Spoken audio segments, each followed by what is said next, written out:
दोस्तों वीडियो शुरू करने से पहले सबसे पहले मैं आपको रेलेवेंस दिखा देता हूं।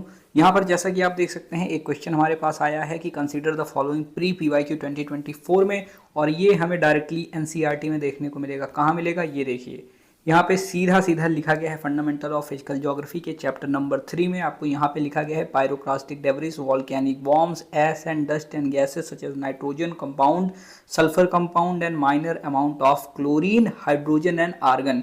और यहाँ पे क्वेश्चंस में क्या क्या दिया गया है ये देखिए, ये pyroclastic debris, ash and dust, nitrogen compound, sulphur compound, तो इजीली सॉल्व हो जाएगा। फिर दूसरे क्वेश्चन पे आते हैं, atmosphere is heated more by incoming solar radiation. फिर carbon dioxide and other greenhouse gases in atmosphere are good absorber. ये भी पहला क्वेश्चन है आपके 2024 के सेट ए का। और यहाँ पर अगर आप देखेंगे तो यहाँ पे ये देखिए लिखा गया है ग्लोबल वार्मिंग में, ये पेज नंबर 104 जो कि 2019 वाली है। तो ग्लोबल वार्मिंग में आ गया फंडामेंटल ऑफ फिजिकल ज्योग्राफी, इसलिए मैं आपको पढ़ा रहा हूँ। पूरा वीडियो कम्प्लीटली वॉच कीजिए, एनसीईआरटी के सारे चैप्टर्स बहुत ज़्यादा इंपॉर्टेंट है। तो these gases absorb long wave radiation and called green house gases. तो इधर पूरा इसमें पूरा आपको सब कुछ देखने को मिलेगा। फिर नेक्स्ट क्वेश्चन के ऊपर हम आते हैं दोस्तों। नेक्स्ट क्वेश्चन देखेंगे आपके मेडिटेरेनियन क्लाइमेट का आया है, जस्ट अ मिनट। तो ये आपके यहाँ पे देखिए मरीन वेस्ट क्लाइमेट का आया है, annual daily range temperature is low and precipitation occurs through out the year. तो यहाँ पे ये चीज़ हमें देखने को मिल जाएगी, जैसा कि आप यहाँ पे देख सकते हैं ये है, ये देखिए मरीन वेस्ट कोस्ट क्लाइमेट, यहाँ पे annual and daily range of temperature और स्मॉल, और इधर देखिए 50 से 250 सेंटीमीटर होती है यहाँ पर बारिश, और टेम्परेचर यहाँ पे देखने को मिल रहा है। यानी डायरेक्टली हूबहू अगर आप एनसीईआरटी बहुत बार पढ़ के गए हैं तो 10 से 12 क्वेश्चन आप हर साल सॉल्व कर लेंगे, और एलिमिनेशन तो उसमें 50% आप कर ही ले जाएंगे, एक दो ऑप्शन तो उसमें एलिमिनेट कर लेंगे, इतनी आपको नॉलेज हो जाएगी। तो यहाँ पे आप देख सकते हैं आइसोथर्म भी आपको देखने को मिल रहा है। ये देखिए, in January the isotherm deviate to the north over the ocean and to the south over the continent. This can be seen on the North Atlantic Ocean, and the presence of warm ocean current, Gulf Stream and North Atlantic drift make the Northern Atlantic Ocean warmer and isotherms। तो ये चीज़ भी आप यहाँ पे देख सकते हैं, ये आपका डायरेक्ट इसमें क्वेश्चन आया है आइसोथर्म वाला, इससे आप इजीली इसको सॉल्व कर लेंगे। तो आज हम पढ़ने वाले हैं दोस्तों चैप्टर 8। इतना छोटा सा चैप्टर है, देखिए 2-3 पेजेस का चैप्टर है। ये देखिए 1 पेज, 2 पेज और 3 पेज, लगभग 3 भी नहीं है, पर इसमें से पिछली बार 2 क्वेश्चन आए थे 2024 में। ये देखिए वाटर वेपर वाला एक आया, यहाँ पर देखिए कि नीचे ज़्यादा होती है ऊपर ज़्यादा होती है। उसके बाद यहाँ पे आया पोल्स पे ज़्यादा, जो आपकी यहाँ पे देखिए हाइट पोल्स पर ज़्यादा होती है आपके ट्रोपोस्फियर की, या फिर आपकी इक्वेटर पे ज़्यादा होती है। यानी 2 क्वेश्चन आए हुए हैं। तो इस बार हो सकता है इससे एक क्वेश्चन आए या फिर इससे ना भी आए, क्योंकि बहुत ज़्यादा इंपॉर्टेंट चैप्टर आप लोगों के लिए हो जाता है। छोटे छोटे चैप्टर्स में 2-2 क्वेश्चन अगर आप सॉल्व कर ले जा रहे हैं तो सोचिए 4 नंबर आपको मिल गए हैं, प्लस आप निगेटिव मार्किंग से भी बच जाएंगे। यानी डबल फायदा हो। तो इसमें 6 लगभग 0.66 नंबर जो होता है ना, 6 से 12 कर लीजिए वो, यानी 1.3 के आसपास का नंबर आपका वो बचेगा, प्लस 4 नंबर एक्स्ट्रा आपको मिल जाएंगे। आइए आगे बढ़ते हैं, तो शुरू करते हैं इसको। यहाँ पे है composition and structure of atmosphere. इसको बहुत अच्छी तरीके से हम पढ़ने वाले हैं, एक एक लाइन में बताऊंगा। जिसको आता है, जिसने पढ़ रखा है, बस वो यहाँ पे वीडियो बंद करके जा सकता है, क्योंकि आप अपने आप से पढ़े हुए हैं। एक बार और रिवाइज कर लीजिए, आप लोगों के लिए है। लेकिन जिसने नहीं पढ़ा हुआ है, जिसको अच्छी तरीके से समझना है कि एक बार में सारी चीज़ें उनके माइंड में घुस जाएं, तो ये वीडियो आप कंप्लीटली वॉच कीजिए। पढ़ना मैं आपको सिखाऊंगा, मेरा मेन मोटिव है पढ़ाने का दोस्तों, कि आप पढ़ना सीख जाएं। क्योंकि education is not just about teaching but making them learn, but the path to self learning. मैं अपना कोट खुद ही भूल जाता हूँ, फिर रोज दिखाता हूँ आप लोगों को। एक कोट मुझे नहीं याद हो रहा है, देखिए क्या बात है। कोई बात नहीं, अच्छी बात है। Education is not just about teaching but bringing the path of self learning. 2 quote और देखते जाइए। I don't want to build an empire but empire builders. If you want to parent a man teach a child. तो देखिए मैं ऐसे quotes लिख रहा हूँ, बाद में किताब भी लिखेंगे ना, अच्छी बात है। आइए आगे बढ़ते हैं। Composition and structure of atmosphere, ये क्या होता है, चलिए आगे बढ़ता हूँ। तो सबसे पहली बात यहाँ पे हमें क्या देखने को मिलती है कि क्या ना पर्सन लिव विदाउट एयर। तो सबसे पहला क्वेश्चन यहाँ पे ये आता है कि क्या कोई इंसान हवा के बिना जिंदा रह सकता है। तो आप कहेंगे ऑब्वियस सी ऐसी बात है, बचपन से पढ़ते आ रहे हैं कि इम्पॉसिबल है, हो ही नहीं सकता। We eat food two 3 times a day and drink water more frequently but breathe every few second. ये कह रहा है कि हम लोग खाना खाते हैं, 2-3 बार खा लिया बहुत हो गया, कोई कोई 1 ही बार खाता है, कोई कोई 2 बार खाता है, कोई व्रत रहता है तो दिन में पानी ही पी के काम चला लेता है। लेकिन यहाँ पे क्या आप 2-3 घंटे रह सकते हैं बिना हवा के? नहीं। एयर इज एसेंशियल एयर हमारे लिए बहुत ही ज़्यादा एसेंशियल है to the survival of all organism, and some organism like human may survive for some time without food and water but can't survive even few minutes without breathing air. तो यहाँ पे ये basic basic चीज़ें यहाँ पे बता रहा है। फिर ये कह रहा है कि atmosphere is mixture of different gases, यहाँ पे डिफरेंट गैसेज का मिक्सचर होता है atmosphere, and it envelopes the earth all around, यानी अर्थ को चारों तरफ से ये इन्वेलप करता है, यानी घेरे हुए है। जैसे ये आपकी अर्थ है तो इसके अर्थ के चारों ओर से ऐसे समझ लीजिए कि पानी का, जैसे आप पानी में किसी बॉल को डाल देते हैं, एक बॉल को पानी में डालिए तो आप क्या कहेंगे कि वो बॉल के चारों तरफ पानी है ना। जैसे एक आप बॉटल ले लीजिए एकदम ट्रांसपेरेंट वाला, उसमें एक छोटी सी गेंद डाल दिया, कोई ऑब्जेक्ट डाल दीजिए तो उसके चारों तरफ पानी हो गया। उसी प्रकार से हमारी अर्थ होती है, इसके चारों ओर ऐसे, ये बीच में अर्थ है, इसके चारों ओर ऐसे हमारे पास क्या है, कवर हुआ है। ठीक, इतना समझ गए आप। फिर यहाँ पे क्या कहता है, the air is an integral part, it contains life giving gases like oxygen, जैसे ऑक्सीजन इसमें होती है, कार्बन डाइऑक्साइड होती है। Air is an integral part of the earth mass and 99% of the total mass of the atmosphere is confined to the height of 32 kilometres. इस line में बहुत बड़ी बात है जो कि आपको फंसा सकती है यहीं यूपीएससी, बहुत छोटी बात है पर बहुत बड़ी बात बताई गई कि जो एयर है वो इंटीग्रल पार्ट है किसके, अर्थ के मास का, यानी अर्थ का जो मास है वो किसके साथ जोड़ा जाता है, आपके एयर को भी उसमें जोड़ा जाता है। और देखिए ये integral part of earth mass and 99% of total mass of atmosphere is confined to 32 kilometres. तो अगर आपसे कोई पूछे कि अर्थ में जो गैसेस होती हैं उनका कंसंट्रेशन ज़मीन पे के पास ज़्यादा होता है या आसमान में ज़्यादा होता है, तो आप ऑब्वियस सी बात है हमेशा कहेंगे कि ज़मीन के पास होता है, क्योंकि जो ग्रेविटी है। अच्छा ये सोचिए कि एटमॉस्फेयर है क्यों, what is the reason behind the atmosphere. ये ऐसी गैसेस चारों तरफ हैं और आपको पता है कि कुछ भी बना नहीं रहना चाहता एटमॉस्फेयर में या फिर इन्वायरमेंट में, स्पेस में, कुछ भी बना एक दूसरे के साथ नहीं रहना चाहता। वहाँ पर वो हमेशा खुलना चाहते हैं, वो हमेशा उड़ना चाहते हैं, फ्री रहना चाहते हैं। बट उनको अगर बाइंड करना है तो कोई ऐसी फोर्स होनी चाहिए। तो यहाँ पे ग्रेविटी है, अगर ग्रेविटी खींच रही है सबको तो आपको कैसे लगता है कि हवा को नहीं खींचेगी, ऑब्वियस सी बात है हवा को भी खींचेगी। इस वजह से क्या होता है कि जब आपकी गर्म हवा होगी देखिए तो वो हल्की हो जाती है, हल्की होगी तो वहाँ पे ठंडी हवा आ जाएगी और वो ऊपर की तरफ भागती है। पर जब वो गर्म होके वहाँ से जाते जाते जाते जाते ठंडी ठंडी होगी, फिर धीरे धीरे जाएगी तो लैटेंट हीट रिलीज करेगी और ऊपर जाएगी, क्लाउड बनाएगी, क्लाउड फॉर्म होकर वहाँ पे ठंडी होगी, तब वो क्या होती है, ठंडी होने के बाद नीचे आती है। तो ये चीज़ इसमें आप देखते हैं, पूरा cycle high pressure low pressure का क्रिएट होता है, वो मैंने आपको ऑलरेडी पहले से ही बता दिया है। तो ये 32 किलोमीटर के अंदर ही होती हैं, जिसमें मोस्टली आपकी 5-6 किलोमीटर 7 किलोमीटर में ज़्यादा होगी। धीरे धीरे जैसे ऊपर जाएंगे वैसे हवा का जो कंसंट्रेशन है वो कम होता जाएगा। तो ये चीज़ आप समझ गए हैं। द एयर इज कलरलेस, यहाँ पे कोई कलर नहीं होता, कोई ऑर्डर नहीं होता, इसमें कोई भी कलर आपने कभी देखा नहीं होगा। कलर लाइट में होता है, हवा में नहीं होता। ऑर्डर जो होते हैं, ऑर्डर वो मटेरियल्स में होते हैं, उनसे जो फ्री रेडिकल्स निकलते हैं, जो पार्टिकल्स निकलते हैं हमारी नाकों में जाते हैं, नॉस्ट्रल्स में जाते हैं, उनसे हमें जो गंध सुगंध मिलती है तो वो आपकी हवा में नहीं होते, हवा के माध्यम से वो ट्रैवल करते हैं। Air is a medium of travel, ठीक है। फिर the air is colourless odourless, यहाँ पे हमने पढ़ लिया। तो can you imagine what will happen to us absence of ozone in the atmosphere. तो क्या आप ये सोच सकते हैं, क्या ये आप ये क्वेश्चन भी आ सकता है आपके, can you imagine what will happen to us absence of ozone in the atmosphere. ये आपके मेंस में भी पूछ सकता है, हो सकता है पूछ ले। तो आप सोच के बताइए कमेंट करके। फिर composition of atmosphere, atmosphere compose of gases. यहाँ पे देखिए अब ये बहुत बड़ी बात है कि क्या क्या चीज़ें आपकी होती हैं। तो gases, water vapour, dust particle, ठीक, ये चीज़ें फॉर्म होती हैं, यानी गैस भी है, पानी भी है और डस्ट पार्टिकल यानी छोटे छोटे पार्टिकल्स भी आपकी हवा में होते हैं। अब वो डस्ट पार्टिकल से हमने पोल्यूशन फैला दिया है, NOx और सल्फर डाइऑक्साइड, पता नहीं क्या क्या और हमने सब पूरा मटिया मलीद कर दिया है भाई। फिर the proportion of gases changes in higher layer of the atmosphere in such a way that oxygen will be almost in negligible quantity at height of 120 kilometre. तो कह रहा है जो प्रपोर्शन होगा गैसेस का वो चेंज होता रहेगा। कैसे कैसे कि जो भारी गैसें होंगी वो नीचे आएंगी ग्रेविटी की वजह से, तो जो नीचे आ जाएगा तो नीचे जगह कम पड़ जाएगी, तो पतली वाली को क्या करेगा, ऊपर ठेल देगा। आपने फ्रंट में भी देखा था कि जब दो फ्रंट आ रहे हैं, एक भारी वाला है कोल्ड फ्रंट है, एक वार्म फ्रंट है, तो वार्म फ्रंट ऊपर जाएगा, भारी हमेशा नीचे जाता है क्योंकि ग्रेविटी खींच रही है।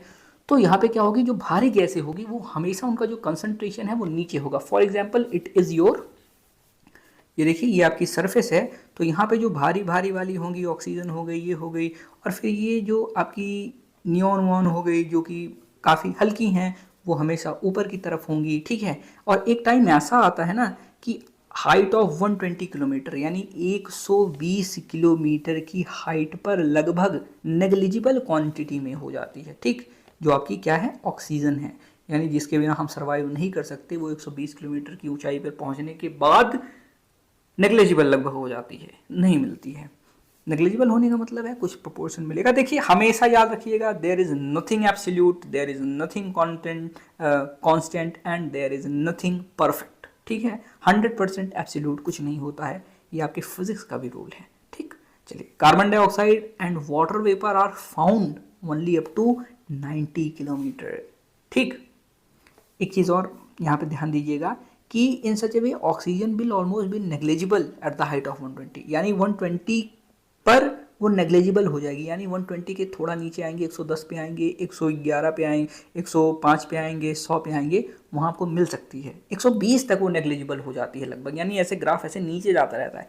पर जो आपकी कार्बन डाइऑक्साइड है ना और वाटर वेपर है, वो सिर्फ और सिर्फ 90 तक ही मिलती हैं। इसका मतलब भारी कौन सी हुई, आपकी वाटर वेपर और कार्बन डाइऑक्साइड आपके ऑक्सीजन से ज़्यादा भारी हैं, इस वजह से ये दोनों नीचे रहेंगी और आपकी ऑक्सीजन ऊपर रहेगी। तो आप ऐसे इसको याद कर सकते हैं, आपके प्लेन्स में ये लाइन बन सकती है कि कार्बन डाइऑक्साइड और वाटर वेपर नीचे होती हैं या फिर आपकी ऑक्सीजन ऊपर होती है। तो एक स्टेटमेंट ऐसी बना सकता है, फॉर एग्जाम्पल वो ये कहेगा कि आपकी oxygen and water vapour are above किसके, कार्बन डाइऑक्साइड के। अब आप सोचेंगे हाँ पढ़ा तो था मैं कि ऑक्सीजन ऊपर होती है कार्बन डाइऑक्साइड से, पर लेकिन एक चीज़ यहाँ पे मिस कर जाएंगे, ऑक्सीजन तो होती है पर इस स्टेटमेंट में देख वाटर वेपर भी है, तो वाटर वेपर नहीं होता तो वो स्टेटमेंट रॉन्ग हो जाएगी। और कार्बन डाइऑक्साइड वाटर वेपर लगभग साथ में रहते हैं, तो ये चीज़ आप समझ लीजिए। और दोनों ही कार्बन डाइऑक्साइड भी और वाटर वेपर भी क्या होते हैं, वो हीट को ट्रैप करते हैं, ठीक है। तो आप कमेंट करके बताइए समझ में आई चीज़ें आपको। अब आगे बढ़ते हैं हम, चलिए गैसेस की बात करता हूँ। तो carbon dioxide is meteorologically a very important gas and it is important to the incoming solar radiation, it is transparent to the incoming solar radiation. और हम लोग कहते हैं ना कार्बन बहुत ज़्यादा हो गया, कार्बन डाइऑक्साइड बहुत ज़्यादा हो गई है, बहुत गलत बात है, क्लाइमेट चेंज हो रहा है कार्बन की वजह से और कार्बन एक बहुत बेकार गैस है, ज़्यादा है।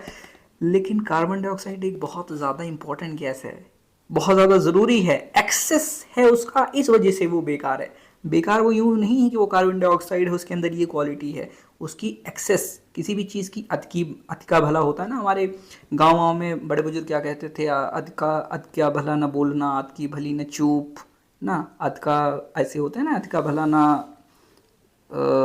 ऐसे, अति की भली न चूप ऐसे है कुछ, तो होता है कि मतलब अति जो होती है ना, यानी अधिकता, अति एक्सेसिवनेस, वो बहुत ज़्यादा कभी अच्छी नहीं होती है।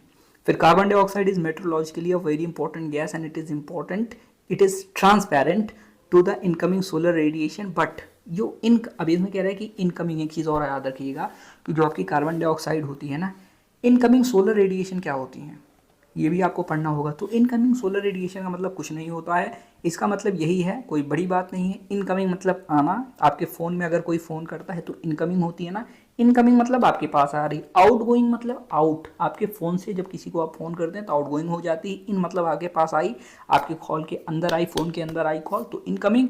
यानी अगर एटमॉस्फेयर के अंदर कोई आया तो इनकमिंग, एटमॉस्फेयर से बाहर गया तो आउटगोइंग। मतलब क्या हुआ कि इनकमिंग सोलर रेडिएशन आपके सोलर मतलब सोलर सेल, सोलर पैनल देखा होगा, सोलर मतलब सूर्य से आने वाली किरण, सोलर सूर्य, सन, सोलर।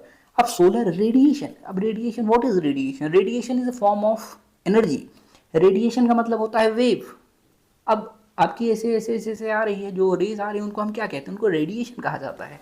अब उसको ये तो नहीं कहेंगे कि अच्छा एक डंडा आ रहा है, डंडा थोड़ी है वो, सन की जो रेज आ रही हैं वो डंडे थोड़ी हैं, उसको हम एक नाम दिए हैं जिसको रेडिएशन कहते हैं। तो इनकमिंग सोलर रेडिएशन यानी आसमान से जो रेडिएशन आ रही है ज़मीन पर, वो उससे देखिए ट्रांसपेरेंट होती है, यानी वो आती है, कहती आप जाइए, आइए आइए आइए, वो बुलाती है। कार्बन डाइऑक्साइड बहुत अच्छी होती है, वो कहती सर आइए, प्रणाम, नमस्ते, कैसे हैं आप, पृथ्वी में आपका स्वागत है। लेकिन opaque to the outgoing terrestrial radiation. Terrestrial क्या होती है? टेरेस्ट्रियल, टेरेस्ट्रियल से आप टेरिटरी समझ सकते हैं। टेरिटरी किसी की टेरिटरी होती है ना। टेरिटरी क्या होती है? किसी का क्षेत्र होता है, जमीन होता है, रीजन होता है। तो जो टेरिटरी से जाने वाली है, यानी जमीन से नीचे से, ऐसे सपोज कीजिए कि टेरिटरी से जा रही है आपकी किसी, तो वो जब आपके यहाँ से जा रही है तो कहेगा ये वन वे है। पिक्चर में आपने सुना है ना कि ये एक वे है, जब गैंगस्टर कोई कहता है पिक्चर में कि भाई ये एक तरफा रास्ता है, अगर एक बार इस पे चल दिए तो उसमें पीछे लौट के जा नहीं सकते। होता है ना, फिर ऐसे मूवी आप देखते रहते हैं, क्या होता है फिर बहुत खतरनाक गुंडा होता है। एक विलन मूवी देखी है आप लोगों ने, बड़ा खतरनाक गुंडा होता है, फिर उसको एक लड़की से प्यार हो जाता है, फिर वो कहता है कि बस मुझे अब ये सब काम नहीं करना, मैं अपनी ज़िंदगी जीना चाहता हूँ। फिर वो विलन फ़ोन करता है कि नहीं तुमको ये काम करना पड़ेगा। कैसे नहीं करोगे? ये एक और काम करना पड़ेगा तुमको। कहता नहीं करूँगा। कहता नहीं करोगे तो तुम्हारे साथ ऐसा कर दिया जाएगा, लड़की को मार दिया जाएगा ना। तो एक वे वाला रास्ता होता है। तो वही सेम चीज़ है कि जो कार्बन डाइऑक्साइड है वो आपका विलन है, गुंडा है धरती का। कहता है आओ कोई दिक्कत नहीं है पर जाने नहीं दूंगा। ठीक। इट एब्जॉर्ब्स, ठीक है, outgoing terrestrial radiation. It absorbs a part of terrestrial radiation and reflect back some part of it towards the earth surface. अब ये कहता है अगर इसकी तरफ कोई आएगा ना तो कहेगा पहले पैसे निकाल, तेरी हिम्मत कैसे हुई यहाँ पे पहुँचने की।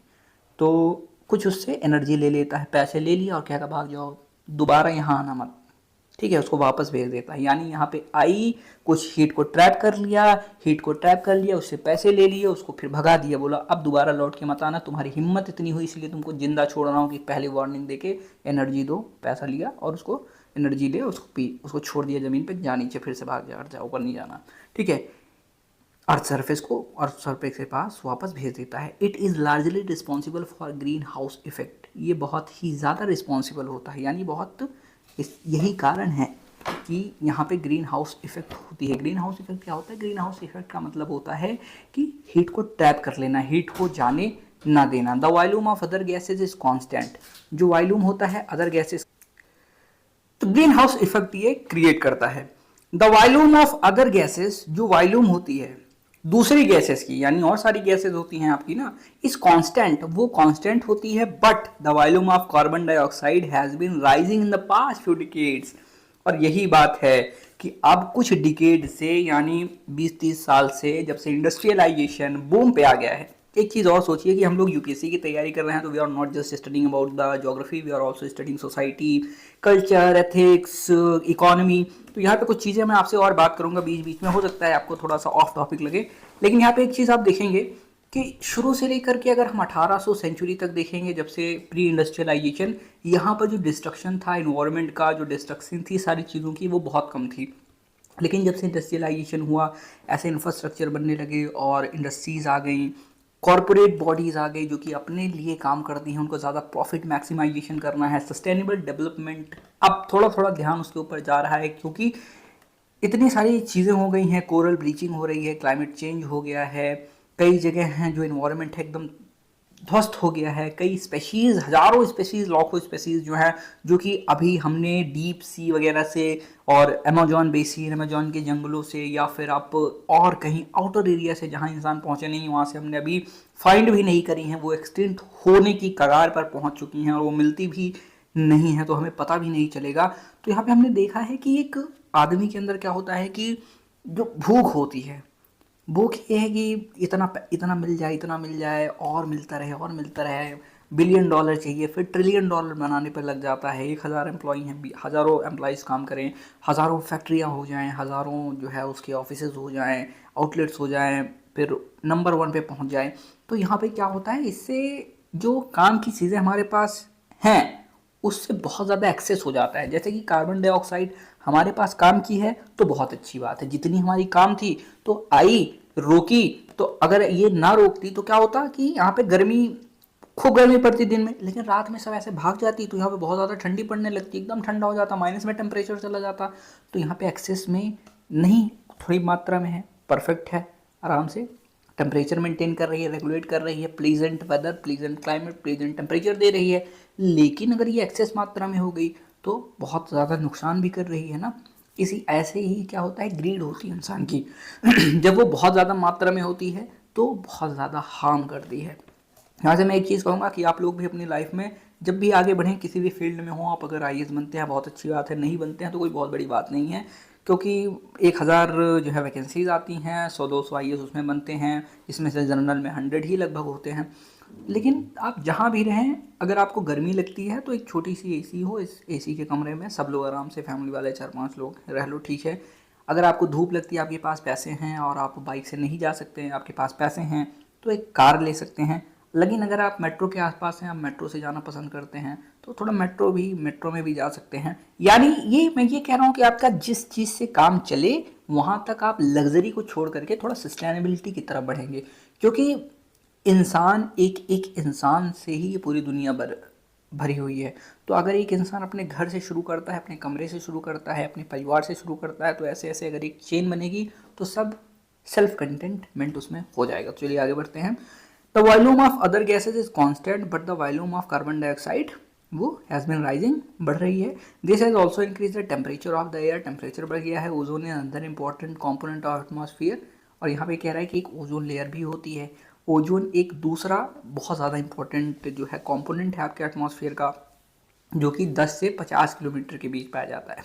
यानी 10 रुपये समझ लीजिए, 50 रुपये समझ लीजिए, ठीक है। 10 किलोमीटर से 50 किलोमीटर के आसपास ये पाया जाता है। एक यूनिट, जैसे इसको याद करने के लिए आप ऐसे कर सकते हैं कि यहाँ मैं खड़ा हुआ हूँ, अब 1 से लेकर के गिनती कितनी होती है, 9 तक होती है। तो 1 में 10 का मतलब होता है कंप्लीट होता है ना, हम लोग कहते हैं 1 से 10 तक। चलो भाई 10 मिनट का टाइम है, 10 सेकंड का टाइम है ना, तो एक ऐसी यूनिट हो गई। 10 तो एकदम नॉर्मल सी बात है, तो समझो 10 से शुरू हुई, 10 से कितनी जाएगी, हाफ सेंचुरी तक जाएगी, 50 तक जाएगी, 5। तो ऐसे आप याद कर सकते हैं, ठीक। Absorb the ultraviolet rays, ये अल्ट्रा वायलेट रेज, ये अल्ट्रा वायलेट रेज क्या होती हैं, बचपन से पढ़ा होगा कि अल्ट्रा वायलेट रेज जो होती हैं बहुत ज़्यादा हार्मफुल होती हैं, स्किन वगैरह पे स्किन कैंसर्स लेके आती हैं, आंखों में आगे पड़ जाए तो कैटरैक्ट हो जाएगा, आपको आंख से दिखना बंद हो जाएगा, आंखों में बीमारी हो जाएगी, तो कई सारी प्रॉब्लम्स आपको होती हैं इससे। Radiating from the sun and prevent them from reaching the earth surface, और ये रिफ्लेक्ट बैक कर देता है, इसको अम्ब्रेला भी कहते हैं, ओजोन अम्ब्रेला। अब चलिए नेक्स्ट बात करते हैं वाटर वेपर, जिसमें से क्वेश्चन आया है। Water vapour is also a variable gas, water vapour भी एक वेरिएबल गैस है इन atmosphere which decrease with altitude, और वाटर वेपर भी डिक्रीज होता है एल्टीट्यूड के पास। अब इसको प्रूव करने के लिए अभी आपने देखा कि वाटर वेपर और कार्बन डाइऑक्साइड 90 किलोमीटर तक होते हैं, ऑक्सीजन जो होती है 120 किलोमीटर होती है। तो अगर ये डिक्रीज ना करती तो 120 किलोमीटर पे भी मिलती ना हमको, पर नहीं मिलती, इसका मतलब वो ऊपर जाने पे कम हो जाती है। तो ऑब्वियस सी बात है, वही चीज़ आगे लिखी गई है। एक दूसरे से सारी चीज़ें एनसीईआरटी में कनेक्ट रहती हैं, और कभी कभी ऐसा होता है 1-2 स्टेप खा लेता है ना, तो वही लोगों को समझ में नहीं आता है।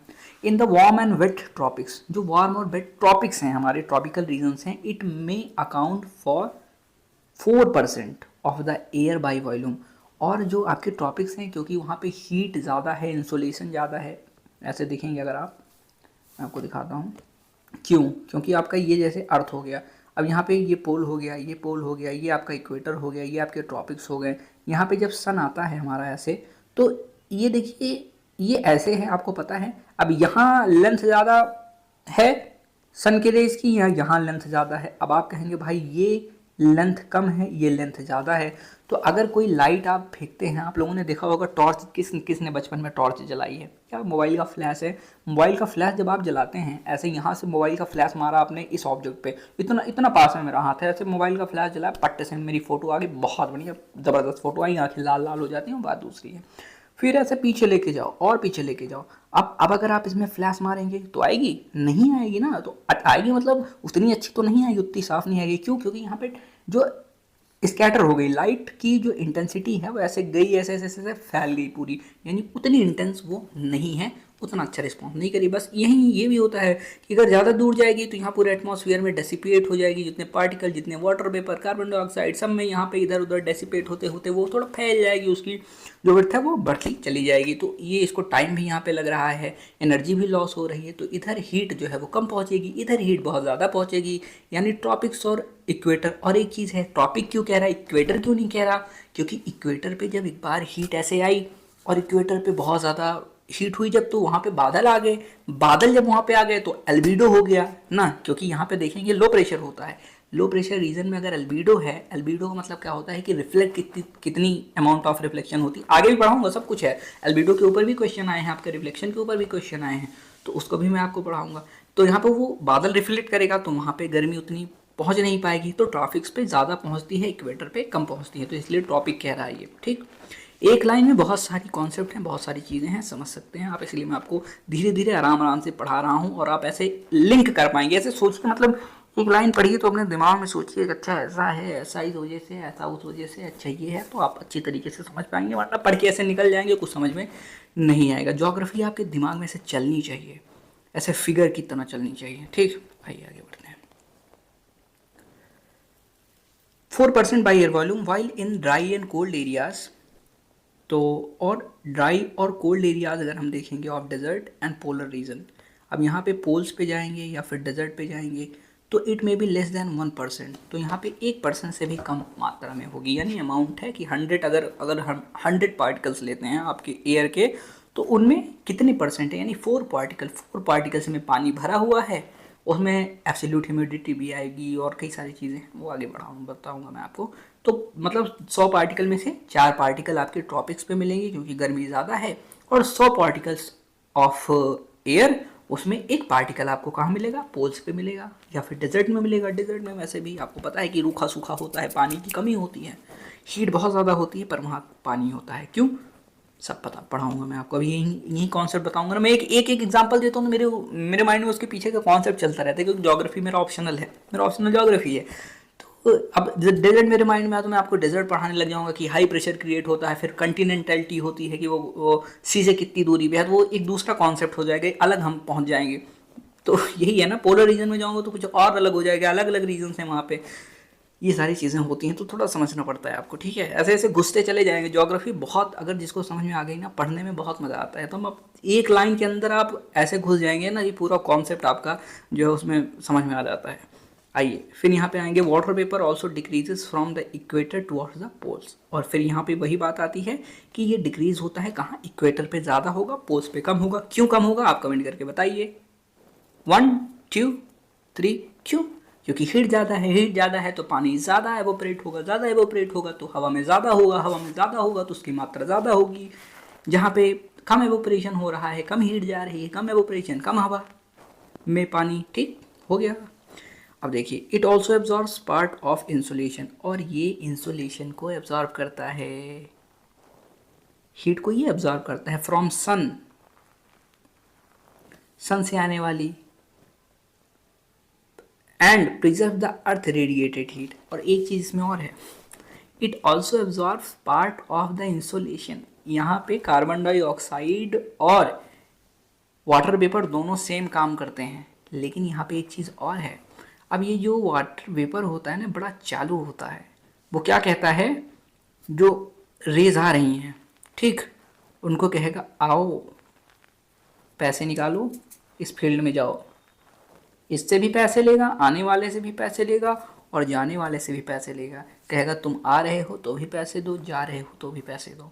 यानी ये बड़ा चालू है, वाटर वेपर चालू है, दोनों को एब्जॉर्ब करता है, इनकमिंग सोलर रेडिएशन को यानी इंसोलेशन को भी, और अर्थ से जो जा रही हैं, ये देखिए, and preserves the earth radiated, earth की टेरेस्ट्रियल रेडिएशन को भी प्रिजर्व करता है, यानी पकड़ता है, कैच करता है। इट दस एक्ट्स लाइक अ ब्लैंकेट, तो ये एक ब्लैंकेट के रूप में काम करता है, ऐसे ब्लैंकेट बन जाती है, ठीक, allowing the earth neither to become too cold neither nor too hot. यानी अगर हीट आएगी और आने से पहले उसको रोक दे रहा है, एब्जॉर्ब कर ले रहा है, तो कम हीट पहुंचेगी, है ना। देखिए मतलब कैसा है नेचर, कैसा है, एक बार आप सोचिए कि अगर इक्वेटर पे ज़्यादा है, क्या ज़्यादा है, हीट ज़्यादा है, तो अब इतनी हीट ज़्यादा है, हो सकता है भगवान ने सोचा या प्रकृति ने सोचा, नेचर ने सोचा कि हीट अगर बहुत ज़्यादा हो जाएगी, वहाँ के लोग रहेंगे कैसे, वेजिटेशन रहेंगी कैसे, तो इस वजह से क्या किया कि हीट ज़्यादा हुई, एवोपरेशन हुआ, एवोपरेशन के साथ क्या हुआ कि वाटर वेपर आया, वाटर वेपर ने क्या किया, हीट को कम किया, हीट को रिड्यूस किया, और वहाँ पे ये देखिए, और बाहर से जाने वाली को भी रोक रहा है, अंदर से आने वाली को भी रोक रहा है, और मेंटेन भी कर रहा है यानी वो मेंटेन करेगा। अब ऐसा है, सब अगर छोड़ ही दे, सब रोक ही ले, आएगी ही नहीं, और सब अगर भाग ही रही हैं, तो वहाँ पे ठंडा ठंडा मौसम हो जाएगा। तो बड़ा बड़ा खतरनाक सिस्टम होता है अगर आप नेचर को देखेंगे। तो देखिए, acts like blanket along the earth, neither become too cold not too hard, water vapour also contribute to the stability and instability in air. और वाटर वेपर कंट्रीब्यूट करता है स्टेबिलिटी को और इनस्टेबिलिटी इन द एयर को। अब मैं इसलिए ऐसा पढ़ा रहा हूँ ना, क्योंकि मैं ना दोबारा एनसीईआरटी नहीं पढ़ाने वाला हूँ, और ये वीडियोज़ रहेंगे आपके पास, हमेशा रहेंगे, आप लाइफ टाइम इसको देख सकते हैं, कोई दिक्कत वाली बात नहीं है। तो इस वजह से मैं एकदम अच्छे तरीके से पढ़ा रहा हूँ कि देखिए, आप लोगों में से कई सारे लोग हैं जो कि पढ़ चुके हैं, बहुत बार पढ़े हैं, उनको ये चीज़ें थोड़ी सी स्लो लग सकती हैं, बोरिंग लग सकती हैं, लेकिन फिर मैं चाहता हूँ कि आप एक बार ध्यान दीजिए, दोबारा मतलब 5 बार पढ़ने से अच्छा एक बार पढ़िए, 2 बार 3 बार पढ़िए, एकदम अच्छे से तरीके से पढ़िए, तो मज़ा आएगा। कुछ नई नई चीज़ें भी आपको पता चलेंगी। हो सकता है आप पढ़े हैं, बहुत बार पढ़े हैं, आपको आती भी हैं चीज़ें, पर लेकिन मैं जो चीज़ें बीच बीच में कनेक्ट करता हूँ, इंटरलिंक करता हूँ, इससे इसको जोड़ देता हूँ, उससे इसको जोड़ देता हूँ, ये बताता हूँ, वो कॉन्सेप्ट बताता हूँ, तो इससे हो सकता है आपको कुछ एक्स्ट्रा डायमेंशंस मिलते हैं। क्योंकि अगर आप किसी भी वीडियो से, क्योंकि मैंने देखा है कि अपनी जर्नी में कि अगर कोई वीडियो देखता हूँ जो मुझे आता भी रहता है ना, तो 100% वीडियो में से ऐसा कुछ होता है, 20-30% मुझे नई चीज़ें पता चलती हैं, या फिर कुछ ऐसा मेरा दिमाग खुलता है, अच्छा ये चीज़ ऐसे भी हो सकती थी, ओ ये तो मैंने सोचा ही नहीं था, तो वो चीज़ें होती हैं। तो इस वजह से आपको थोड़ा सा ध्यान देना चाहिए। फिर आइए डस्ट पार्टिकल की तरफ बढ़ते हैं हम। डस्ट पार्टिकल जो होते हैं उसमें क्या होता है कि एटमॉस्फेयर है सफिशिएंट कैपेसिटी, एटमॉस्फेयर की सफिशिएंट कैपेसिटी होती है to keep small solid particles, यानी एटमॉस्फेयर में वो होल्ड कर सकता है स्मॉल सॉलिड पार्टिकल्स को। आपने देखा होगा कि एक लाइट अगर आपके घर से आती रहती है, आप गर्मी में हैं या घर में हैं, अंधेरे में हैं, और वहाँ से एक ऐसी छन की लाइट आएगी, तो उसमें आप हमेशा देखेंगे कि उसमें पार्टिकल दिखते रहते हैं आपको, पतले पतले पतले पतले। तो मैं तो गांव में रहता हूँ, तो वहाँ पे कहते हैं ना गौखा, गौखा होता है ना, जो प्लास्टर नहीं रहती जब दीवार ना, तो प्लास्टर नहीं रहती तो उसमें बल्ली लगाई जाती है उसको वॉल को बनाने के लिए, तो वो प्लास्टर नहीं होती तो उसको कवर नहीं किया जाता, तो खुली रहती है ना, तो उसके ऐसे ऐसे उसके बीच में से ऐसे स्क्वायर में होता है एक ईंटे के बराबर का, उसमें से आती है रेस, तो देखने को मिलती है, उसमें डस्ट उसके साथ उड़ती रहती है। ठीक है, और एक और एग्जांपल है ये हो गया, which may originate from different sources and include sea salts, which may originate from different sources, जो कि यहाँ पे डिफरेंट सोर्सेज से क्रिएट होते हैं, ऑब्वियस सी बात है। एंड इंक्लूड्स, अब ये आ सकता है ये आपका एग्ज़ाम में, जैसे कि सी सॉल्ट हो गया, फाइन सॉइल हो गई। सी सॉल्ट यानी समुद्र में नमक होता है, आपको पता है कि एवापोरेशन हुआ, तो एवापोरेशन के साथ हो सकता है कि ऐसे पतले पतले जो है नमक उसके साथ उड़ गए ना।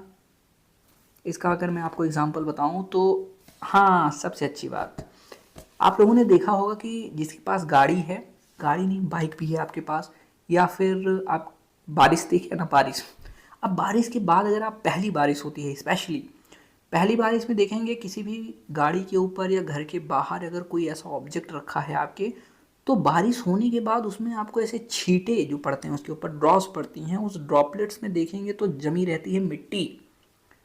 एक बार नोटिस कीजिए, अगर ना देखे हों तो इस बार बारिश होगी जब, तब देखिएगा कि वहाँ पे छींटे, मिट्टी के छींटे जमे रहते हैं। वो कहाँ से आते हैं? वो आपके एटमॉस्फेयर से ही आते हैं, इसका मतलब उसमें प्रेजेंट होते हैं। स्मोक सूथ, स्मोक होता है, ash, pollen, dust, disintegrated particles of meteors, meteors के भी पार्टिकल्स हो सकते हैं एटमॉस्फेयर में, जो छोटे छोटे मीटियोर्स हैं आपके, उनके भी पार्टिकल हो सकते हैं। अब ये आपको याद कर लेना है, क्या? Sea salt, fine soil, smoke soot, ash, pollen, dust, disintegrated particles, ये सारी चीज़ें होती हैं, ये आ सकती है आपके एग्जाम में। Dust particle are generally concentrated in the lower layer of the atmosphere, और ये कह रहा है कि जनरली लोअर लेयर में होगा। किस लेयर में होगा? लोअर लेयर में। क्यों? क्योंकि है तो वो पार्टिकल ही ना, कितना भी छोटा हो, कितना भी माइन्यूट हो, लेकिन वो पार्टिकल है। पार्टिकल है तो गैस ज़्यादा भारी होगी कि सॉलिड ज़्यादा भारी होगी? आप बताइए। ऑब्वियस सी बात है, हमेशा सॉलिड ज़्यादा भारी होता है, तो वो पास में ही रहेगा क्योंकि उसके ऊपर ग्रेविटी की फोर्स ज़्यादा लगेगी। बस यही आपको याद करना है। फिर ये कहते हैं yet conventional air currents. Conventional air current क्या होती हैं? कन्वेक्शन मतलब होता है जब हीट होती है और ऊपर की तरफ ऐसे भागती है हवा। तो जब हवा ऊपर जाएगी, तो आपने देखा है कि कल मैंने आपको पेपर वाला एग्जांपल दिया था कि हल्की चीज़ ऐसे उड़ा दिया हल्की चीज़, तो इस वजह से क्या होता है कि जो कन्वेंशनल एयर करंट होती है उसको ट्रांसपोर्ट कर देती है ग्रेटर हाइट, बहुत ऊपर तक लेके जाती है। जब तक हवा ऐसे उसको लेके जाएगी तब तक हो जाएगा। तो हो सकता है वो बहुत ऊपर तक भी जा सकता है, ऐसी बात नहीं है कि वो नीचे ही रहेगा, लेकिन हमेशा अक्सर एक नॉर्मल सर्कुलेशन एयर में, एक नॉर्मल एयर के सर्कुलेशन में अगर आप माने, फिर कांस्टेंट चीज़ कुछ नहीं होती, वहाँ में अगर कॉन्स्टेंट कम हवा नहीं चल रही है तो ये समझिए कि नॉर्मल कंडीशंस में अगर कुछ ऐसा स्टेबल है, स्टेबिलिटी है एटमॉस्फेयर में, तो वहाँ पे क्या हो रहा है कि ये पास में ही कंसंट्रेट होगा। लेकिन जहाँ पे लो प्रेशर काफ़ी ज़्यादा है वहाँ पे ये ऊपर भी जा सकता है। ठीक, आइए मैं transport to greater heights. The higher concentration of dust particles, जो हाइयर कंसंट्रेशन है डस्ट पार्टिकल का वो सब ट्रॉपिकल एंड टेम्परेट रीजन में पाया जाएगा। सब ट्रॉपिकल और टेम्परेट रीजन में पाया जाएगा। क्यों? क्योंकि यहाँ पे ड्राई विंड्स होती हैं इन कंपैरिजन टू इक्वेटोरियल और पोलर रीजन। देखिए पोलर रीजन और इक्वेटोरियल रीजन्स में क्या होता है, ये जो है इसका जो कंसंट्रेशन होता है, ये देखिए ये लाइन पढ़िए आप। अब ये आपकी डायरेक्टली क्वेश्चन आपके प्रीलिम्स में आने के चांसेस हैं कि the higher concentration of dust particle कहाँ होता है, ये बताइए। वो पाया जाता है सब ट्रॉपिकल और टेम्परेट रीजन में। The higher concentration of dust particle is found in subtropical and temperate region, क्योंकि जो due to the dry winds, क्योंकि यहाँ पे जो ड्राई विंड्स होती हैं वो ड्राई विंड्स में बहुत तेज ऊपर जाएंगी, हीट होंगी जब। लेकिन यहाँ पे जो इक्वेटर में होता है वहाँ पे होता है पानी, और पोल्स पे जो होती हैं, पोल्स पे आपको पता है कि एवापोरेशन उतना ज़्यादा नहीं होता, लेकिन हवा वहाँ पे है ठंडी, ठंडी हवा है ना। तो जब ठंडी हवा है, विंड तो वहाँ पे ड्राई होगी, लेकिन वो कन्वेक्शन उसमें होगा, कन्वेक्शन वहाँ पे नहीं होगा, तो ऊपर कैसे जाएगी, है ना। ठीक, तो ये चीज़ आपको वहाँ पे देखने को मिलेगी। और यहाँ क्या होता है कि पानी होती है, पानी में अब पानी है तो पानी का कंसंट्रेशन है। ठीक, अब पानी उसको कितना ऊपर लेके जाएगी हवा, बहुत ज़्यादा ऊपर तो जाएगी नहीं, वेट एक्स्ट्रा हो गया। लेकिन जब ड्राई विंड होती है आपके सब ट्रॉपिक्स और टेम्परेट रीजन में, वो ड्राई विंड्स उसको काफ़ी ज़्यादा हाइट तक लेके जा सकती हैं। तो ये चीज़ आप समझ गए हैं। Dust and salt particles act as a hygroscopic nuclei. इसमें क्या, इसका मतलब क्या है कि जो डस्ट और सॉल्ट पार्टिकल्स होते हैं, यानी छोटे छोटे डस्ट के पार्टिकल्स और जो सॉल्ट पार्टिकल होते हैं, एक हाइग्रोस्कोपिक न्यूक्लियाई होते हैं, जिसमें around which water vapour condenses to produce clouds. और ये अभी आप लोगों ने सुना होगा कि सिर्फ और सिर्फ कंसंट्रेशन पानी का होता है, लेकिन यहाँ पे डस्ट पार्टिकल्स का और सॉल्ट पार्टिकल्स का भी एक बहुत बड़ा रोल होता है, क्योंकि इनके ही इर्द गिर्द, इनके ही चारों तरफ जो वाटर वेपर हैं वो होते हैं, और ये जब बहुत हाइट पे जाते हैं और कंडेंस होके सब एक साथ उसमें बाइंड हो जाते हैं। ठीक है, एक सॉलिड प्लेटफॉर्म के रूप में उनको ये प्रोवाइड करता है। वैसे कोई ऐसे सॉलिड प्लेटफॉर्म है जिसके आसपास आसपास आसपास आसपास ऐसे हाइड्रोस्कोपिक न्यूक्लियाई, न्यूक्लियाई का मतलब एक बीच का सेंटर न्यूक्लियस होता है ना, हाइग्रोस्कोपिक, तो यहाँ पे इसके चारों तरफ होना। ठीक है, अब आगे बढ़ते हैं, तो चलिए आगे बढ़ते हैं हम। ठीक है, स्ट्रक्चर ऑफ एटमॉस्फेयर, अब आ गए हम स्ट्रक्चर ऑफ एटमॉस्फेयर, जिसमें डिफरेंट डिफरेंट लेयर के बारे में हम बात करेंगे। और हाइग्रोस्कोपिक का मतलब क्या होता है, हाइग्रोस्कोपिक का नॉर्मल वही जो कि टेलीस्कोप से छोटे छोटे पार्टिकल्स से देखे जा सकते हैं, उनके तरीके से आप समझ सकते हैं। स्ट्रक्चर ऑफ एटमॉस्फेयर, इसमें से भी क्वेश्चन आया है। The atmosphere consist of different layer, जो एटमॉस्फेयर होती है वो डिफरेंट लेयर्स की से बनी होती है, कंसिस्ट होती है, इसमें डिफरेंट लेयर होती हैं। डेंसिटी इज हाइयर, जो डेंसिटी होती है हाइयर होती है नियर सरफेस, वो आपने पढ़ा ही। एंड डिक्रीजेस, और डिक्रीज करती है इंक्रीजिंग एल्टीट्यूड, यानी एल्टीट्यूड मतलब हाइट जैसे जैसे बढ़ेगा वैसे वो डिक्रीज कर जाएगी। The column of atmosphere is divided into 5 different layer, 5 different layers में डिवाइडेड होती हैं द कॉलम ऑफ एटमॉस्फेयर। जो एटमॉस्फेयर के कॉलम्स होते हैं, जैसे कॉलम 2 कॉलम 3 कॉलम 4 कॉलम बने हैं ना, तो वो 5 लेयर्स में डिवाइड होती हैं depending upon the temperature and condition, कि टेम्परेचर कैसा है, कंडीशन कैसी है उनकी, ऊपर कितनी जाएगी, एक कॉलम कितना बड़ा रहेगा, एक कॉलम कितना छोटा रहेगा। तो यही आगे क्वेश्चन भी आया है, ट्रोपोस्फियर की लेंथ जो हाइट है वो कहाँ ज़्यादा होती है, तो ये चीज़ भी है। They are troposphere, stratosphere, mesosphere, thermosphere and exosphere. तो यहाँ पे आप देख सकते हैं जैसे कि फिगर में इधर लिखा गया है ट्रोपोस्फियर, स्ट्रेटोस्फियर, फिर स्ट्रेटोपॉज है। स्ट्रेटोपॉज का मतलब क्या होता है कि मेसोस्फीयर और स्ट्रेटोस्फीयर के बीच में एक ऐसी लेयर होती है मोटी सी, जहाँ पे एयर जो है वो कांस्टेंट होती है और एक मोटी लेयर होती है, यानी स्ट्रेटोस्फीयर और मेसोस्फीयर से मोटी होती है, जहाँ पे ये पॉज यानी वहाँ पे कांस्टेंट लगभग रहती है, स्टेबल एटमॉस्फेयर रहता है। आप ये समझ सकते हैं, कांस्टेंट कुछ नहीं होता। कांस्टेंट कहने का मतलब हमेशा समझिएगा कि स्टेबिलिटी से बात हो रही है। रिलेटिव टू बोथ वो ज़्यादा शांत है, ठीक है। और यहाँ पे ये भी देख रहे हैं आप टेम्परेचर का भी, कि पहले गए तो टेम्परेचर यहाँ पे रिड्यूस हुआ। जैसे देखिए यहाँ से मैंने शुरू किया एकदम ज़मीन से, तो धीरे धीरे धीरे आपने सुना होगा कि ELR होता है इन्वायरमेंटल लैप्स रेट, जो कि -6.5 डिग्री सेल्सियस होता है। तो ऐसे ऊपर ऊपर गए तो यहाँ से ये रिड्यूस होना शुरू हुआ। अब यहाँ पे देखिए फिर टेम्परेचर कांस्टेंट हो गया, यानी टेम्परेचर में कोई चेंजेस नहीं है, स्टेबिलिटी हमें देखने को मिलेगी ट्रोपोपॉज और ट्रोपोपॉज के पास। लेकिन फिर यहाँ से ये टेम्परेचर अब बढ़ने लगेगा। स्ट्रेटोस्फीयर में टेम्परेचर हमारा इंक्रीज होगा, इंक्रीज होगा, इंक्रीज होगा, इंक्रीज होगा, फिर रुक जाएगा। फिर हम थोड़ा स्ट्रेटोपॉज पे पहुँच जाएंगे, थोड़ा और ऊपर जाएंगे, कुछ किलोमीटर तक स्ट्रेटोपॉज होगा, उसमें हम आगे भी पढ़ने वाले हैं। फिर यहाँ से फिर टेम्परेचर डाउन होना हमारा मेसोस्फीयर में शुरू होगा। फिर देखिए धीरे धीरे धीरे धीरे हमारा टेम्परेचर कम हुआ, कम हुआ, कम हुआ, कम हुआ, कम हुआ, कम हुआ, और हम पहुंच गए मेसोपॉज पे। फिर यहाँ पे मैंने बताया कि स्टेबिलिटी होती है, लगभग कॉन्स्टेंट सा टेम्परेचर होगा, सेम सा टेम्परेचर होगा। तो यहाँ पे फिर आ जाइए, यहाँ पे पहुँच गए हम। फिर थर्मोस्फीयर, थर्मोस्फीयर और थर्मोफियर। थर्मो मतलब क्या होता है कि थर्मल एनर्जी, थर्मोस्फीयर यानी थर्मल एनर्जी ज़्यादा होगी, यानी आपकी जो टेम्परेचर है वो ज़्यादा होगी। तो यहाँ से ऐसे ऐसे ऐसे बढ़े, फिर टेम्परेचर हमारा इंक्रीज़ करना शुरू कर गया। यानी पहले चलेंगे, टेम्परेचर कम होगा, फिर टेम्परेचर ज़्यादा होगा, फिर कम, फिर ज़्यादा। बस ऐसे याद रखिएगा, अंत में ज़्यादा ही हो जाएगा। The troposphere is lower most. जो ट्रोपोस्फियर होता है वो लोअर मोस्ट होता है, यानी सबसे नीचे ट्रोपोस्फियर होता है। तो TSMT ऐसे याद कर सकते हैं इसको, TSMT यानी ये देखिए यहाँ लिख देता हूँ मैं TSMT।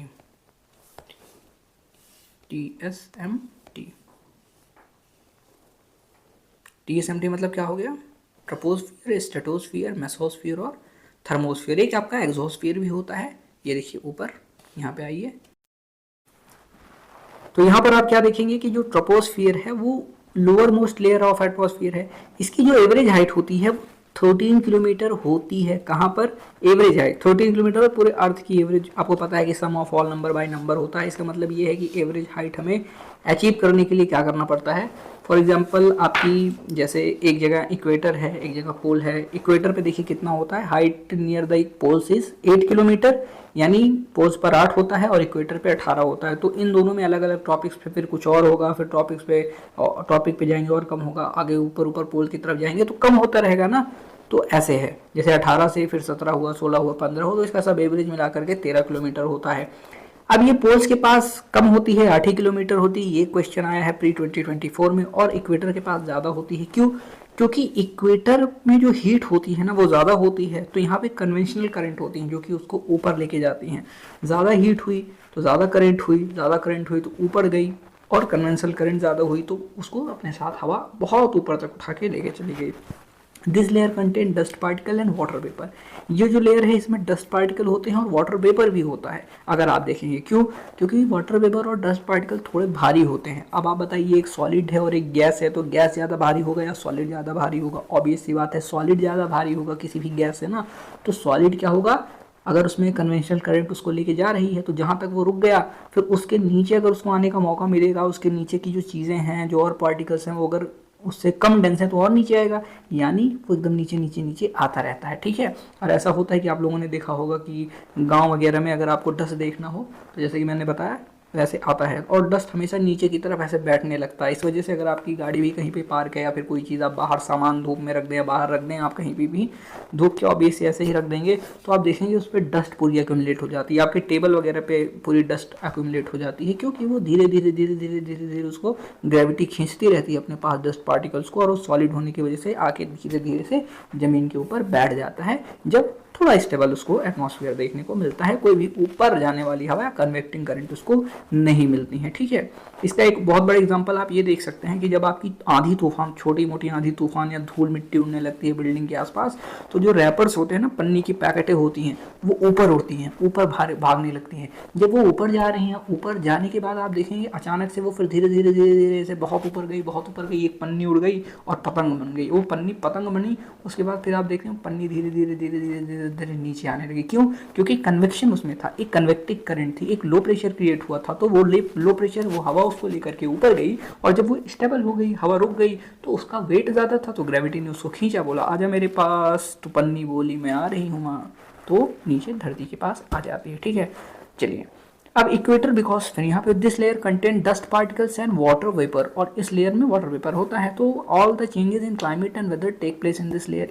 इस लेयर में ही क्लाइमेट और वेदर की सारी एक्टिविटीज होती हैं, और the temperature in this layer decreases at the rate of 1 degree Celsius for every 160 metres, 165 metre, यानी 165 मीटर आप ऊपर जाएंगे तो यहाँ पे 1 डिग्री सेल्सियस का जो है आपको चेंज नजर आएगा। 165 मीटर का मतलब होता है तकरीबन 541 फीट के आसपास, यानी उतनी ऊपर जाएंगे तो हमें देखने को मिलेगा 1 डिग्री का टेम्परेचर कम होगा। और यहाँ मैंने आपको ऑलरेडी बताया ही कैसे किस किस लेयर में होता है। This is most important layer of all biological activities. सारी बायोलॉजिकल एक्टिविटीज हैं, देखेंगे आप इसमें रेस्पिरेशन ले रहे हैं, इसी में हो रहा है, वेपर वाटर वेपर जा रहा है, प्रेसिपिटेशन हो रहा है, वाटर साइकिल बन रही है, हाइड्रोलॉजिकल साइकिल बन रही है, इसी में हो रही है, जो ऑक्सीजन है अलग अलग कंसनट्रेशन है। यहाँ पे प्लांट्स जो हैं वो ले रहे हैं, क्या प्लांट्स क्या लेते हैं, CO2 लेते हैं, तो CO2 ले रहे हैं, फोटोसिंथेसिस की प्रोसेस हो रही है। सारी बायोलॉजिकल एक्टिविटीज़ इन्हीं के इर्द गिर्द और इन्हीं की गैसों से, इन्हीं की कंपोजिशन से हमें देखने को मिलती है। The zone separating the troposphere from the stratosphere is known as tropopause, यानी यहाँ पे ट्रोपोपॉज मिलेगा, स्ट्रेटोस्फियर और ट्रोपोस्फियर के बीच में एक ऐसा जोन आएगा, मोटी सी ऐसे परत आ जाएगी। और द एयर टेम्परेचर, यहाँ पे ये लाइन बहुत ज़्यादा इंपॉर्टेंट है आपके लिए कि the air temperature at tropopause is about -80 degree over the equator and about -, degree over 45 degree Celsius. अब यहाँ पे आप एक चीज़, यहाँ पे कन्फ्यूज़न हो सकती है, वो कन्फ्यूज़न क्या है कि अगर हमारा पोल्स है तो पोल पे तो माइनस में टेम्परेचर होता है, और अगर पोल्स पे माइनस में टेम्परेचर होता है तो उसके ऊपर हमारे से जैसे जैसे ऊपर ऊपर ऊपर ऊपर चले जाएंगे तो उसको और ज़्यादा माइनस में होगा ना। लेकिन जो हमारा इक्वेटर होता है वो तो गर्म होता है, तो फिर अगर ऊपर जाएंगे तो गर्म हो, वो धीरे धीरे ठंडा होगा, लेकिन पोल के कंपैरिजन में कम ठंडा होगा। तो आप ऐसा क्यों कह रहे हो कि जो ट्रोपोपॉज है उसकी जो टेम्परेचर होती है वो पोल पे ज़्यादा होती है इन कंपैरिजन टू आपके इक्वेटर। यहाँ पे देखिए कि -80 होता है, यानी कहाँ टेम्परेचर ज़्यादा है ट्रोपोपॉज का, वो पोल पे ज़्यादा है, और टेम्परेचर कम कहाँ है, इक्वेटर पे कम है, जबकि नीचे इसका उल्टा होता है। ऐसा इसलिए है, ऐसा है इसकी हाइट की वजह से। क्यों?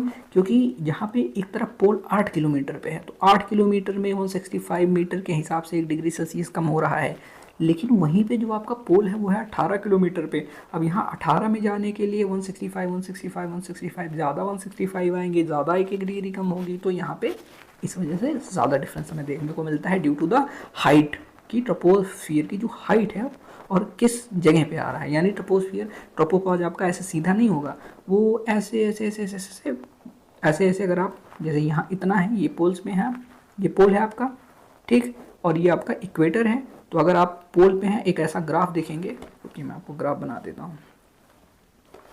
जैसे ये पोल है आपका, ठीक, अब यहाँ से जैसे जैसे ये इक्वेटर की तरफ बढ़ता गया तो यहाँ पे लेंथ आपकी बढ़ती गई, किसकी, आपके ट्रोपोपॉज की लेंथ यहाँ पे बढ़ जाएगी, और ये ट्रोपोपॉज ऐसे जाएगा, ऐसे ऐसे होता है, यानी मतलब ऐसे ट्रोपोपॉज होगा, ऐसे कर्व बन सकता है उसमें, आप ऐसा कह सकते हो कि इस साइड से 8, इस साइड से 8, यानी ये आपकी अर्थ है, ये आपकी अर्थ है, और यहाँ पे कहीं पे ट्रोपोपॉज है, यानी ये ऐसे कर्व बनाएगा। यहाँ पे ट्रोपोपॉज कितना है, 18 किलोमीटर के आसपास होगा, यहाँ पे 8 किलोमीटर के आसपास होगा, ठीक। तो यहाँ पे लेंथ इसकी ज़्यादा हो गई, तो 165 मीटर 1 डिग्री कम होगा, तो यहाँ पे ज़्यादा 165 हमें कवर करने पड़ेंगे, ठीक। अब जैसे 10 किलोमीटर जाओगे, 2 मीटर पे अगर कम हो रहा है, 2 किलोमीटर पे कम हो रहा है, तो 5 बार जाना पड़ेगा, और वही अगर 50 किलोमीटर जाना है तो हमें 25 बार जाना पड़ेगा। तो ऐसे समझ जाइए, बेसिक सी कैलकुलेशन है, बेसिक सी मैथमेटिक्स है, there is nothing much to worry about. फिर the temperature here is nearly constant, यहाँ पे लगभग कांस्टेंट सा टेम्परेचर हमें देखने को मिलता है, और इसलिए इसको हम क्या कहते हैं, ट्रोपोपॉज कहते हैं, ठीक।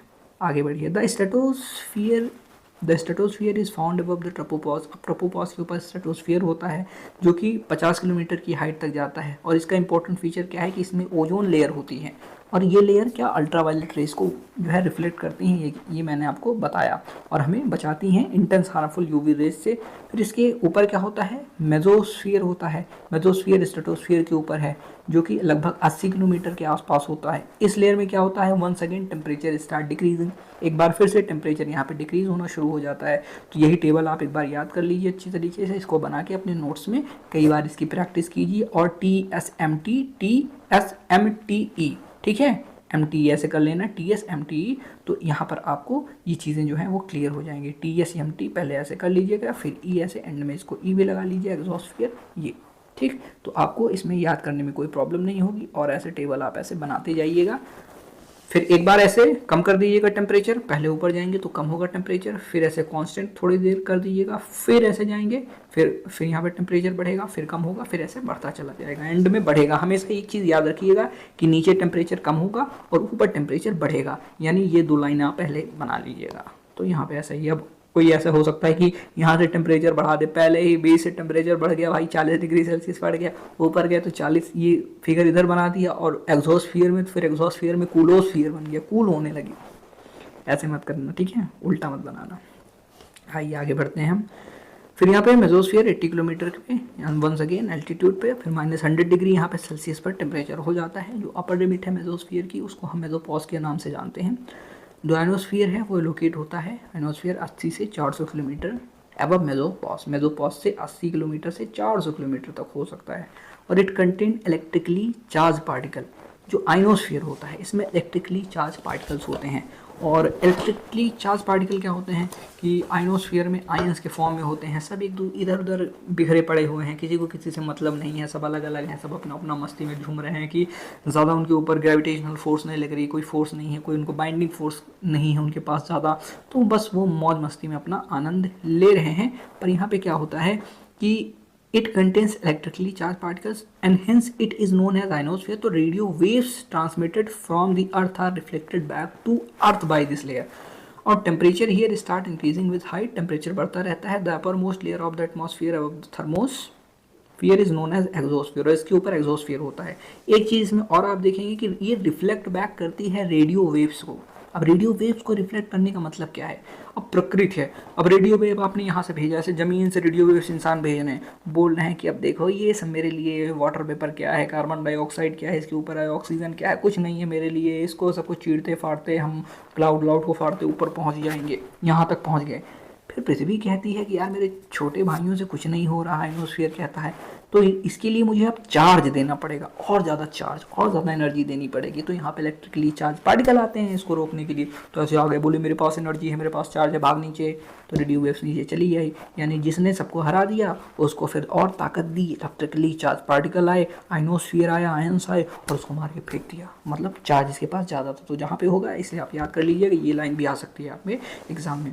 This is the highest layer but very little known about it. Exosphere highest layer होती है, पर इसके बारे में बहुत कम जानना गया है हम लोगों के द्वारा, क्योंकि इसमें सब ऐसे ऐसे रेटिफाइड होते हैं, इधर उधर बिखरे पड़े रहते हैं, सब अपने मस्ती मौज में टहल रहे हैं। और ये लगभग ये समझ लीजिए कि it gradually merges with the outer space, और ये स्पेस की असीम गहराइयों में हो जाते हैं, ठीक है। ऑल्दो ऑल लेयर्स ऑफ, और मैंने स्पेस के लिए एक जो है कोड बनाई है कि space is as vast as tiny, कि स्पेस उतना विशाल काय है जितना वो छोटा है, क्योंकि छोटी है देखेंगे और छोटा और छोटा और छोटा और छोटा और छोटा ना। तो अगर हम जिस दिन पहुंच जाएंगे एकदम छोटे लेवल पे, ये कहाँ तक ही छोटा है, उस दिन हम पहुंच जाएंगे बहुत बड़े लेवल पे, उस दिन हमारी सारी स्पेस की मिस्ट्री खत्म हो जाएगी। यानी स्पेस उतना बड़ा है जितना वो छोटा है। जैसे आपने वो सुना होगा ना प्रभु श्री भोलेनाथ के बारे में, कि यहाँ पे ब्रह्मा जी और विष्णु जी को कहते हैं कि आप ऊपर जाइए और आप नीचे जाइए, तो वो जाते हैं स्पेस से निकल करके। आप ऐसा मान लीजिए कि जो भगवान है वो ऐसे स्पेस से निकल करके गए, तो स्पेस में एक स्पेस में चले गए, और एक चले गए इंसान के अंदर, ब्रह्मा जी इंसान के अंदर घुस गए, तो एक पार्टिकल के अंदर घुस गए अंदर अंदर अंदर जा रहे हैं, तो मतलब नीचे जा रहे हैं, नीचे नीचे घुसते घुसते चले जा रहे हैं, और एक स्पेस में जाते चले जा रहे हैं। तो ना स्पेस का कोई अंत है ना नीचे कोई अंत है, दोनों तरफ से इनफाइनाइट है। तो किसी भी मिस्ट्री में जितना ज़्यादा क्लोज जाएंगे हम दूसरी में उतना पहुँच सकते हैं, ये चीज़ें होती हैं, और ये ऐसे स्पेस काम कर देगा, ठीक है। तो ऐसी है। और यहाँ पे फिर हमारे आइंस्टीन साहब आते हैं, कहते हैं मैथमेटिक्स हो सकती है। तो मैथमेटिक्स से हम किसी भी चीज़ को जान सकते हैं, बस हमारे पास वो मैथमेटिक्स नहीं है। फिर बोर साहब आते हैं, वो कहते हैं नहीं ऐसा पॉसिबल नहीं है, तुम एक इनफाइनाइट चीज़ है जो कि अनंत है, सब ऐसे ऐसे उसी में उलझा पड़ा है, उसको तुम डिफाइन ही नहीं कर सकते हो। तो मस्त सब कुछ जोड़ के पढ़ो, बड़ा अच्छा लगता है पढ़ने में। ठीक है, फिर यहाँ पे हम बात करते हैं although all layers of the atmosphere must be exercising influence on us.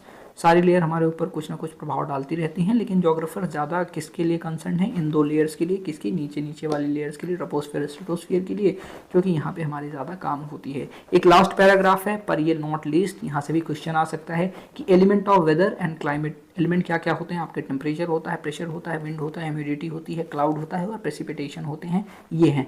अब टेम्परेचर कैसे, जहाँ पे टेम्परेचर ज़्यादा होगा वहाँ पे आपको पता है कि बहुत हार्श टेम्परेचर है, तो सर्वाइव नहीं कर पाएंगे, डेजर्ट वगैरह है, क्या है कैसा है, ज़्यादा टेम्परेचर हुआ तो हो सकता है वहाँ पे अगर मॉइस्चर नहीं है तो बारिश वगैरह नहीं होगी। फिर प्रेशर आता है, लो प्रेशर है, हाई प्रेशर है, हाई प्रेशर है तो डेजर्टिफिकेशन हो सकता है, हाई प्रेशर है बारिश नहीं होगी वहाँ पे, लो प्रेशर है तो वहाँ पे बारिश होगी, वहाँ पे कंडेंसेशन हो सकता है, कन्वेंशन करंट्स ऊपर जाएंगी और पानी उसको मिल जाता है तो वहाँ पे अच्छी खासी बारिश भी हो सकती है। फिर यहाँ पे बात आती है विंड्स की, विंड जो है, अब विंड है आपकी गर्म होंगी, विंड कुछ गर्म हवाएं भी हमें देखने को मिलेंगी, वो ठंडी हवाएं मिलेंगी तो जहाँ जहाँ जाएंगी इन्फ्लुएंस करेंगी अपना।